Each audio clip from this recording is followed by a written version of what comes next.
I'm here at FABTECH with Dan Allford. Finally got to meet him in person after literally years of, we had some phone calls. I cold called you one time. We chatted. I followed you on LinkedIn, done all that stuff. You and Johnny were a guest on my podcast. And so here we are, I think 2 or 3 years later. I got to meet you in person, shake your hand, give you the challenge point for participating in the podcast. And great to have an opportunity to just kind of catch up live.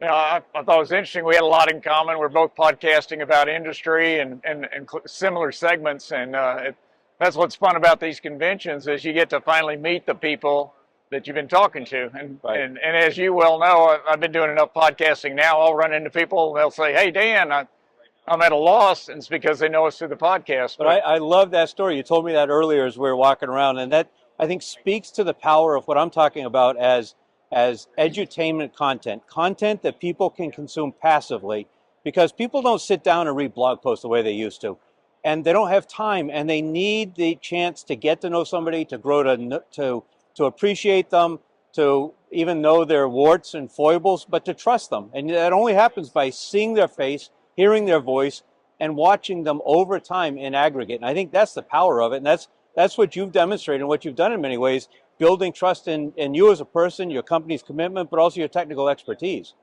Yeah, I'm living proof that anybody can do it. You just have to try. I encourage everybody in our audience to blog and start a podcast, or anytime you're invited on a podcast. Like Ed, you had me on the other day. That was a lot of fun. And I love the fact you've built a podcast studio in your place. It wasn't hard to do. Johnny just put in a few couches. We put in multiple cameras, and now we have guests there. And as soon as you come to Houston, we're going to have you in there. I'm looking forward to that, definitely. I won't be as exciting as your African safari, your hunting trip leader. But everybody's got a story. We'll find something to talk about for sure. So we're in ARC Specialties booth right now, and we brought a collaborative robot.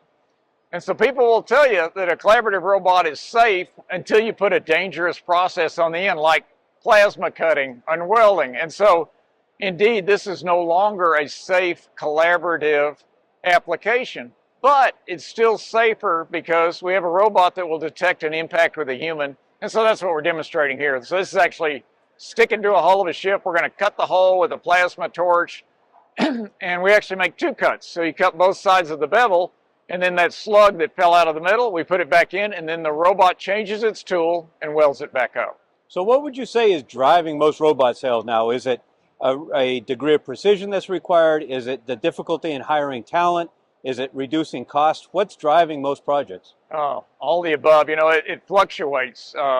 Unfortunately, one time we get jobs is when someone's finally injured, because if you can remove the human from the dangerous environment, then so we get a few jobs that way.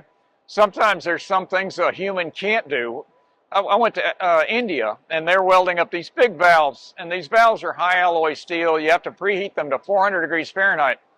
That's like cooking a pizza, and they're asking these fellows to stick an arm in there and weld it. Rejects rate were ridiculous, and nobody wanted to do it. So in that case, it's much better to have a robot do it. It's just much more practical. And then it's interesting, I was in China many, many years ago, and I asked them, why are you buying this $500,000 machine to replace a $50 a month welder?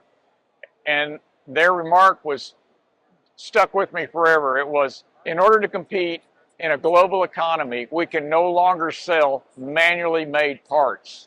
And I thought, wow, they get it. So U.S. manufacturers need to get that too. Yeah, I think it's an interesting point. The consistency, the quality, even the predictability of output and throughput, and all of those pieces tie into it for sure. We were talking earlier about how you get a lot of requests to do crazy stuff, and you enjoy the challenge. I mean, that's your tagline for your company. We do hard things. But as a business person, how do you decide which ones you're going to tackle and which ones? That's a good question, because my theory is if you take on too many science projects, you go bankrupt. But if you don't take on enough science projects to fill your pipeline with actual jobs, you go bankrupt. So there is definitely a sweet spot in the middle. You need to be adventurous enough to take some risk, and that's why we've got a laboratory, is just for these crazy projects, because some of them turn into major products. But then, indeed, you can take on too much. And I've been doing this since '83. So you develop a feel for it. You know whether the answer is no, it's not technically impossible, yes, it's readily possible, or the third answer, which is I think so. But if you think so that much, that's different than if it's very challenging. So we take on the ones that we believe will win. And if you can make money doing one, Oh yeah, then that's good, because Right. then if you can replicate it, then it's gravy from there. and you never know what'll turn into a major product. So, Right. but you got to try. So out of every 10 ideas we have, we calculate about 6 of them work and 2 of them sell. And how many do you develop internally versus prospects bringing you the requirements? Well, it's actually easier for people to bring us stuff because if they have a problem, they're trying to solve it. Right. If I solve a problem that I perceive in industry, I still have to convince all those customers that they have that problem. Right. And sometimes they're either unaware or unconcerned. They always say, if it ain't broke, don't fix it. Right. I fight that attitude every day. All right, so a quick anecdote. I don't know if he's here, but you took your company to Mexico recently. Indeed. And one of your people ended up somehow wrestling a crocodile in the water. Right. Is that tough guy here at the show? No, he's not here. That's Julio, and definitely give him a shout out. But he was actually inside the buoys at the hotel, and just at dusk, a 10-foot croc took him underwater for a death roll. He comes up holding his mouth open, survives the whole thing. We sew him up. He's back at work. It was a rough deal. Wow. So we're going to get him some crocodile boots. Sounds like a plan. All right, anything else we should talk about while we're together? No, all you guys that didn't come to the show, I encourage you to do it because what I do is I come here. I'm seeing new technology. There's some pretty cool new vision systems. I'm talking to some wire manufacturers, and I'm running into people that I haven't met in person before, and I'm reestablishing my connections with the people that I worked with for decades. So people during COVID were saying that trade shows are dead.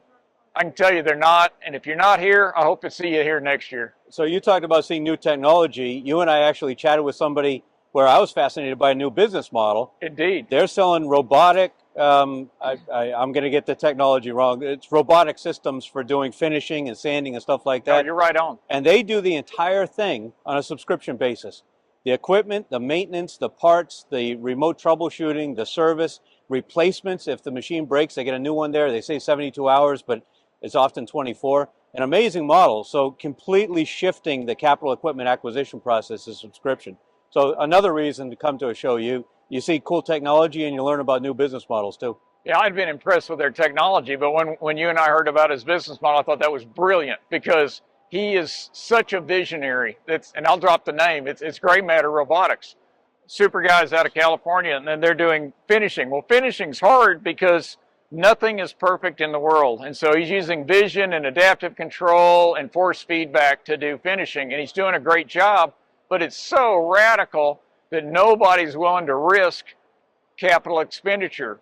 But he's found a way around it. It's brilliant. Yeah, it is. Cool. Well, great to chat, Dan. Thanks for your time. All right. I'm looking forward to seeing you in Houston. Sounds good. I look forward to it as well. Very good.